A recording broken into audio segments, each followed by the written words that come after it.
Welcome students. बच्चों, आज की क्लास में आपका स्वागत है। और आज हम क्लास 3 की इंग्लिश की टेक्स्ट बुक मैरीगोल्ड से यूनिट 8 में पोएम है what's in the mail box. तो बच्चों, ये पोएम का टाइटल है और आज हम इस पोएम का रेसिटेशन करेंगे। इसमें जो न्यू वर्ड्स आए हैं उनका मीनिंग जानेंगे और उसके बाद हम इस पूरी पोएम को भी हिंदी में समझेंगे। और इस पोएम के बाद में जो क्वेश्चंस दिए गए हैं, जो एक्सरसाइज दी गई है, उसको हम पूरा सोल्व करेंगे। तो बच्चों, मैं उम्मीद करता हूँ आप इस वीडियो को पूरा ध्यान से देखेंगे और समझेंगे। तो चलिए बच्चों, शुरू करते हैं। Unit 8, have you ever received a letter. बच्चों, लेटर क्या होता है? लेटर होता है पत्र, जो डाकिया हमारे घर पर देने आता है। रिसीव्ड मतलब प्राप्त करना, एवर मतलब कभी भी। क्या तुमने कोई पत्र कभी प्राप्त किया है? क्या तुमको कोई पत्र कभी मिला है? इफ़ यू हैव नोट, अगर आपको नहीं मिला है, see what this child decides to do, तो देखो इस बच्चे ने क्या करने का निर्णय लिया है। डिसाइड्स मतलब निर्णय लेना, निश्चय करना। चाइल्ड मतलब बच्चा। तो बच्चों, इस पोएम में हम एक बच्चे के बारे में पढ़ने वाले हैं। उसको जब पत्र नहीं मिलता तो वो क्या करता है। तो चलिए बच्चों, इस पोएम को पढ़कर पता लगाते हैं। What's in the mail box. Mail box क्या होता है? मेल बॉक्स होता है बच्चों ऐसा बॉक्स जिसमें मेल आता है। और मेल क्या होता है? मेल होता है पत्र, डाक। ठीक है, डाक पेटी। तो मेल बॉक्स को हम हिंदी में डाक पेटी भी बोलते हैं। ऐसी पेटी जिसमें डाक आती है या डाक रखी जाती है। What's in the mail box, डाक पेटी में क्या है? Most always when the postman comes. Most always मतलब बच्चों ज़्यादातर, ज़्यादातर समय। व्हेन द पोस्टमैन कम्स, जब भी पोस्टमैन आता है। विद लेटर्स, लेटर्स के साथ। 2 और 3, वो 2 और 3 लेटर लाता है। They are for my mother और माई डैड, वो या तो मेरी माता के लिए होते हैं या मेरे पिता के लिए होते हैं। But never won for me, never होता है कभी नहीं, लेकिन वो मेरे लिए एक भी पत्र कभी नहीं लाता। उनमें से एक भी पत्र मेरे लिए नहीं होता। I am going to write some letters, मैं अब कुछ लेटर्स लिखने जा रहा हूँ। दो, अगर that's what I am going to do, और अब मैं ये करने जा रहा हूँ। एंड देन, और तब, माई फ्रेंड्स, मेरे दोस्त क्या करेंगे? विल आंसर मी, वो मुझे आंसर करेंगे। And I will get letters too, वो मुझे उत्तर देंगे और वो भी मुझे लेटर्स लिखेंगे। तो ये बच्चा है, वो कहता है कि डाकिया जब भी आता है वो 2-3 लेटर लेकर आता है, 2-3 पत्र लेकर आता है, लेकिन वो उसके मम्मी और पापा के लिए होते हैं और उसके लिए एक भी नहीं होता। अब वो सोचता है कि अब मैं भी पत्र लिखना शुरू करूँगा, मैं अपने दोस्तों को पत्र लिखूँगा और वो मुझे उनका उत्तर देंगे, तो मुझे भी पत्र मिलने शुरू हो जाएंगे। तो ये बच्चा अपने मन में कल्पना कर रहा है कि मुझे पत्र क्यों नहीं मिलते। तो बच्चों, हमने अभी इस पोएम का हिंदी में अर्थ समझा। अब हम आ चुके हैं बच्चों न्यू वर्ड्स पर, और न्यू वर्ड्स को हमने अलग से लिख लिया है। तो चलिए हम उनका अर्थ अभी समझ लेते हैं। फर्स्ट वर्ड है बच्चों लेटर्स। लेटर्स होते हैं पत्र, डाक, जो डाकिया लेकर आता है। सेकंड वर्ड है ऑलवेज। ऑलवेज होता है हमेशा। थर्ड वर्ड है नेवर। नेवर मतलब कभी नहीं। फोर्थ वर्ड है दो। दो होता है हालांकि, अगर। फिफ्थ वर्ड है पोस्टमैन। पोस्टमैन होता है डाकिया। सिक्स्थ वर्ड है कम्स। कम्स का मतलब है आता है। और सेवंथ वर्ड है बच्चों टू। टू का मतलब है भी। अब हम बच्चों आ चुके हैं नेक्स्ट पेज पर और यहाँ से हमारी एक्सरसाइज शुरू होती है। तो बच्चों रीडिंग इज़ फन, पढ़ना मज़ा है, और इसमें बच्चों 3 क्वेश्चंस दिए गए हैं। तो चलिए हम अब इनके आंसर समझ लेते हैं। Question 1, what does the postman bring letters for? तो क्वेश्चन 1 में क्या दिया गया बच्चों? Who does the postman bring letters for? डाकिया किसके लिए पत्र लेकर आता है? पोस्टमैन मतलब डाकिया, ब्रिंग मतलब लाना, और लेटर्स मतलब पत्र। तो डाकिया किसके लिए पत्र लाता है? Answer 1, the postman brings letters for the child's mom and dad. डाकिया बच्चे की मम्मी और पापा के लिए पत्र लेकर आता है। Question 2, does the child ever get a letter? क्या बच्चे को कोई पत्र अभी तक मिला है? कभी भी उसको कोई पत्र मिला? Answer 2, the child never gets a letter. बच्चे को कभी भी कोई पत्र नहीं मिला। नेवर मतलब कभी नहीं, उसको कोई पत्र कभी नहीं मिला। Question 3, what does the child decide to do? अब बच्चा क्या करने का निर्णय करता है? डिसाइड का मतलब निर्णय करना, निश्चय करना। Answer 3, the child decides to write some letters to his friends. बच्चा अपने मित्रों को कुछ पत्र लिखने का निर्णय करता है। फ्रेंड्स मतलब मित्र, सम मतलब कुछ, और राइट मतलब लिखना। अब बच्चा अपने मित्रों को कुछ पत्र लिखने का निर्णय करता है। टॉक टाइम, बात करने का समय। और बच्चों इसमें भी 3 क्वेश्चंस दिए गए हैं, तो चलिए हम उनका भी आंसर अभी समझ लेते हैं।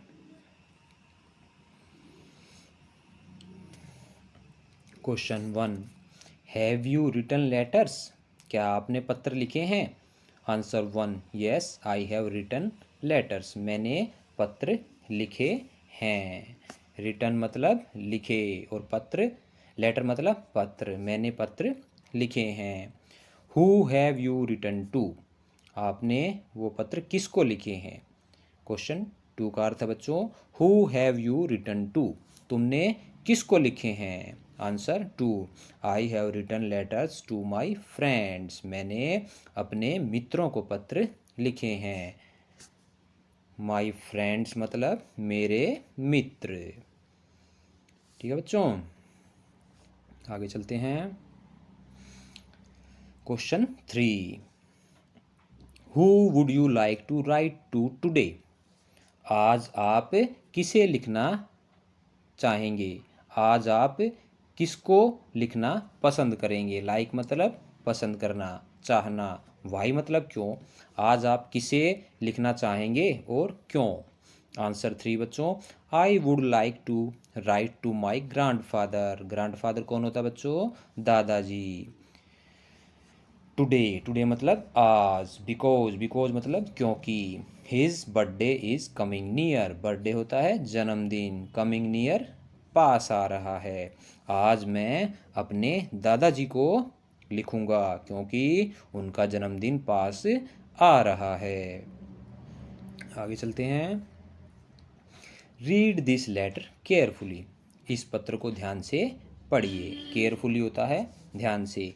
देवू has written a letter to his grandfather thanking him for a birthday gift. Devu एक बच्चा है और उसने एक पत्र लिखा है अपने दादाजी को, उनको धन्यवाद करने के लिए।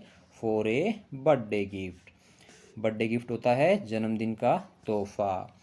और किसको लिखा है? दादाजी को। थैंकिंग मतलब उनको धन्यवाद करने के लिए देवू ने अपने दादाजी को एक पत्र लिखा है, क्योंकि उनके दादाजी ने उनको जन्मदिन पर एक तोहफा दिया, बर्थडे गिफ्ट, जन्मदिन का तोहफा।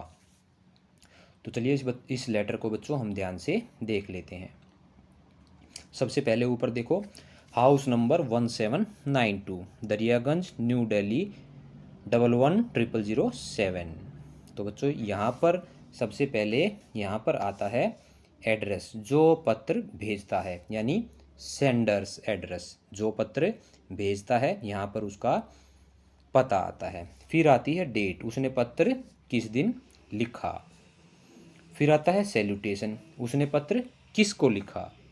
ठीक है बच्चों, उसने किसको लिखा, कब लिखा, 25 जनवरी 2006। किसको लिखा, डियर ग्रैंडफादर, अपने दादाजी को।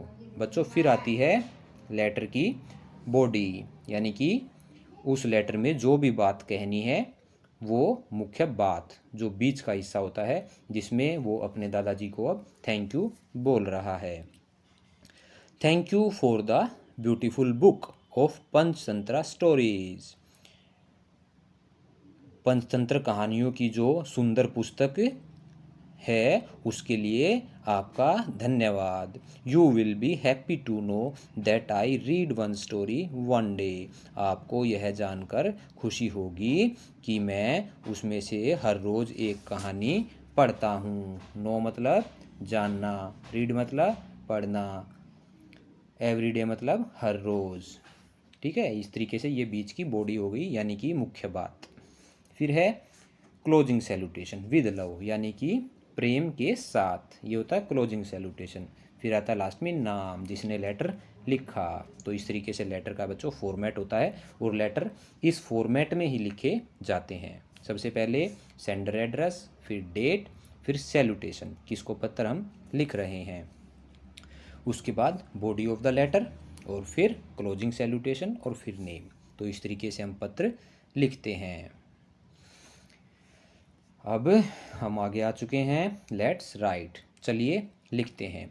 Now write a letter to your friend. अब आपको अपने मित्र को एक पत्र लिखना है। Telling her about your school, और उसको अपने स्कूल के बारे में बताना है। टेलिंग हर, उसको अपने स्कूल के बारे में बताना है। You can use some of these words, आप उनमें से कुछ वर्ड प्रयोग कर सकते हैं। कौन कौन से वर्ड हैं बच्चों, क्लासरूम, क्लासरूम होते हैं जो कमरे विद्यालय में बने होते हैं, जिनमें बच्चे बैठकर पढ़ाई करते हैं, कक्षा कक्ष। चिल्ड्रन होते हैं बच्चे, बेल होती है घंटी, ब्लैक बोर्ड होता है श्यामपट, और टीचर होता है अध्यापक। फिर होती है बिल्डिंग, बिल्डिंग होती है स्कूल की इमारत। तो इन वर्डों का आप प्रयोग, इन शब्दों का प्रयोग आप लेटर लिखते वक्त कर सकते हैं। तो आपको एक लेटर लिखना है, और इस तरीके से हमने लेटर लिखा है बच्चों। इसको पढ़ लेते हैं। सबसे पहले जैसा कि अभी हमने बताया, सेंडर्स एड्रेस, यहाँ पर आपका पता होगा। फिर आएगी डेट, आपने जिस दिन लेटर लिखा। फिर आता है सैल्यूटेशन, डियर राम, या हम इसको क्या कर देते हैं,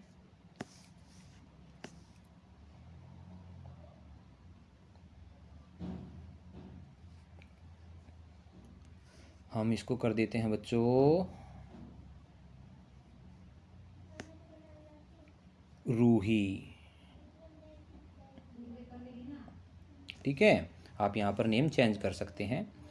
तो हमने लेटर लिखा, डियर रूही, प्रिय Ruhi, I am fine here, मैं यहाँ पर ठीक हूँ। And I hope that you will also be fine there, और मैं उम्मीद करता हूँ आप भी वहाँ पर ठीक होंगे। Today I will tell you about my school, आज मैं आपको अपने विद्यालय के बारे में बताऊंगा। My school has a big building, मेरे स्कूल की एक बड़ी बिल्डिंग है, मेरे स्कूल की एक बड़ी सी इमारत है। इट हैज़ 50 क्लासरूम्स, इसमें 50 कक्षा कक्ष हैं। In every classroom there is a black board, इसमें हर एक कमरे में एक ब्लैक बोर्ड है। ब्लैक बोर्ड होता है बच्चों श्यामपट, जो दीवार पर लगाया जाता है, काला सा बोर्ड जिस पर अध्यापक लिखता है, वो होता है श्यामपट या black board. There are 1600 children in my school, मेरे विद्यालय में कितने बच्चे हैं, 1600, 1600। It has a big play ground, play ground होता है बच्चों खेल का मैदान, इसमें एक बड़ा सा खेल का मैदान है। There are 60 teachers in my school, मेरे विद्यालय में 60 टीचर्स हैं, मेरे विद्यालय में 60 अध्यापक हैं। दे आर वेल क्वालिफाइड, वो बहुत ही अच्छे एवं योग्य हैं। एंड टीच अस नाइसली, और हमें बहुत अच्छे से पढ़ाते हैं। I like my school very much, मुझे अपना स्कूल, अपना विद्यालय बहुत पसंद है। I will wait for your letter, मैं तुम्हारे पत्र का इंतज़ार करूँगा। वेट मतलब इंतज़ार करना। योर लास्ट में आता है बच्चों, ये होगी इसकी, ये क्या है इस लेटर की बॉडी। और अब हम आ चुके हैं लास्ट में, ये है हमारा क्लोजिंग सैल्यूटेशन। और लास्ट में आपका नेम, आपको इस तरीके से लेटर लिखना है। तो यहाँ पर सबसे, यहाँ पर हमने बताया योर एड्रेस, सेंडर्स एड्रेस, जो एड्रेस जो पत्र भेजता है उसका एड्रेस आता है। यहाँ पर आती है डेट, और यहाँ पर आता है सैल्यूटेशन जिसको आप पत्र लिख रहे हैं। और फिर है जी उसकी, यहाँ से ये हो जाती है उसकी पूरी बॉडी, मुख्य बात जो आप उसमें कहना चाहते हैं। और उसके बाद यहाँ से यहाँ तक ये क्लोजिंग सैल्यूटेशन, और यहाँ पे आपका नेम। तो इस तरीके से आपको बच्चों लेटर लिखना होता है। आगे चलते हैं पेपर फन। यहाँ पर पेपर फोल्डिंग की एक एक्टिविटी है। Let's make an envelope and post our letter too. चलो एक एनवेलप बनाते हैं और अपना भी लेटर, हम अपना भी पत्र पोस्ट करते हैं। तो बच्चों आपने देखा होगा कोई चिट्ठी आती है, पत्र आती है, वो एक लिफाफे में आती है, तो उसको बोलते हैं envelope. Take a square piece of paper, कागज का एक चौकोर टुकड़ा लीजिए। Fold all the four corners to make folds, आपको उसको चारों किनारों से ऐसे मोड़ना है जैसे चित्र में दिखाया गया है। Point number 3, fold two corners and paste them with a glue gum, फिर उसमें से दो कॉर्नर को एक गम की मदद से चिपका देना है, ग्लू की मदद से चिपका देना है। Fourth point, fold the third corner and paste it with a glue, अब उसका जो तीसरा कॉर्नर है उसको भी आपको चिपका देना है। Fifth point, leave the fourth corner open, और उसका जो चौथा कॉर्नर है उसको अभी नहीं चिपकाना है। Right the address neatly on the envelope and fix the stamp on the right corner, आपको इस पर क्या लिखना है, पता, साफ तरीके से पता लिखिए। और जब हम डाक भेजते हैं तो उस पर डाक टिकट लगाते हैं, तभी वो डाक विभाग द्वारा भेजी जाती है। पुट योर लेटर इनसाइड, उसमें अपना आप जो आप चिट्ठी भेजना चाहते हैं वो लेटर उसमें रखिए। Now seal the fourth corner as well, जब आपने इस एनवेलप में पत्थर रख दिया तो अब इसको आप सील कर दीजिए। Your letter is ready to be posted to your friend, अब आपका लेटर तुम्हारे दोस्त के पास जाने के लिए तैयार है। ठीक है बच्चों, एनवेलप बनाएंगे, उसका चौथा कॉर्नर नहीं चिपकाएंगे, उसके अंदर अपना लेटर रखेंगे जो आप भेजना चाहते हैं, फिर उसके चौथे कॉर्नर को भी चिपका के उसको बंद कर देंगे। साफ उस पर पता लिखना है और डाक टिकट चिपकानी है, तभी हमारा लेटर भेजा जाएगा डाक विभाग द्वारा। ठीक है बच्चों, आगे चलते हैं। वर्ड बिल्डिंग, अब हमें कुछ वर्ड्स बनाने हैं। Here are some people who help us, यहाँ पर बच्चों दो कॉलम हैं, कॉलम ए और कॉलम बी। तो यहाँ पर कुछ व्यक्तियों के हैं जो हमारी मदद करते हैं अलग अलग तरीके से।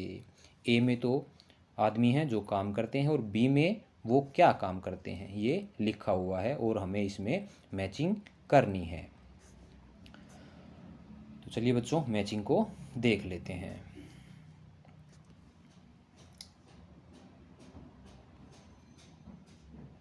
यहाँ पर बच्चों दोनों कॉलम के बीच में ज़्यादा जगह नहीं है, तो हमने जो मैचिंग की है वो लाइन बाहर की तरफ से खींचकर मैचिंग की है। ये आपको ध्यान से देखना चाहिए, क्योंकि दोनों कॉलम के बीच में अगर हम सब लाइन खींचेंगे तो वहाँ पर भीड़ हो जाएगी और लाइनें आपस में समझ में नहीं आएंगी। तो फर्स्ट वर्ड है बच्चों ए पोस्टमैन। पोस्टमैन कौन होता है, जो हमारे लिए डाकिया लाता है, तो ये हमने लास्ट में ला के मिलाया ब्रिंग्स आवर लेटर्स। पोस्टमैन क्या लाता है, पत्र। सेकंड पॉइंट है ए कोबलर। कोबलर कौन होता है बच्चों, मोची, जो जूतों का काम करता है, तो हमने किससे मिलाया इसको, ए कोबलर मेंड्स आवर शूज, इससे हमने मिला दिया। थर्ड पॉइंट है बच्चों लाइब्रेरियन। लाइब्रेरियन कौन होता है, जो लाइब्रेरी में काम करता है। ठीक है, तो हमने इसको इससे मिला दिया। फोर्थ वर्ड है ड्राइवर। अभी ड्राइवर कौन होता है? जो गाड़ी चलाता है। तो ड्राइवर को हमने किससे मिलाया? ड्राइव्स ए मोटर व्हीकल, इससे हमने मिला दिया। फिर है जी फिफ्थ पॉइंट, ए ड्रामेटिस्ट। ड्रामेटिस्ट कौन होता है बच्चों? ड्रामा लिखने वाला, यानी कि नाटककार, नाटक लिखने वाला। जो राइट्स प्ले, प्ले होते हैं नाटक, जो नाटक लिखता है। ठीक है बच्चों। Sixth point, a teacher. Teacher कौन होता है? अध्यापक, जो स्कूल में पढ़ाता है। तो इसको हमने मिलाया टीचर इन ए स्कूल, जो विद्यालय में पढ़ाता है। सेवन्थ वर्ड बच्चों, ए नर्स। नर्स क्या करती है? पेशेंट की देखभाल करती है, रोगी की देखभाल करती है। Looks after the patients. फिर है ए म्यूजिशियन। एट्थ पॉइंट, म्यूजिशियन कौन होता है बच्चों?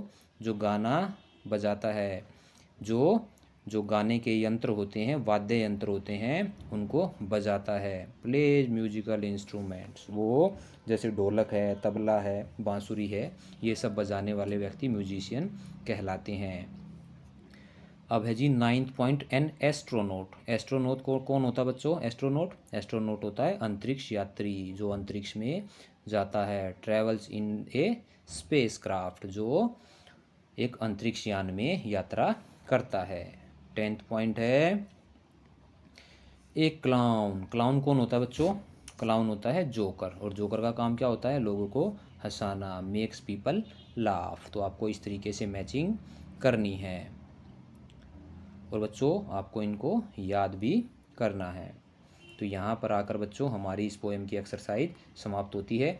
मैं उम्मीद करता हूँ आपको ये पोएम, इसका जो न्यू वर्ड्स आए हैं उनका मीनिंग, और इस पोएम का भी पूरी हिंदी में अर्थ, और इस पोएम के बाद में जो एक्सरसाइज दी गई है, जो क्वेश्चंस दिए गए हैं, उन सब के आंसर, एक्सरसाइज के सॉल्यूशन सब आपको अच्छे से समझ में आया होगा। तो अगर आप इसी तरीके से दूसरे चैप्टर के भी क्वेश्चंस के आंसर समझना चाहते हैं तो please subscribe our channel and visit our channel. Please like this video and thanks for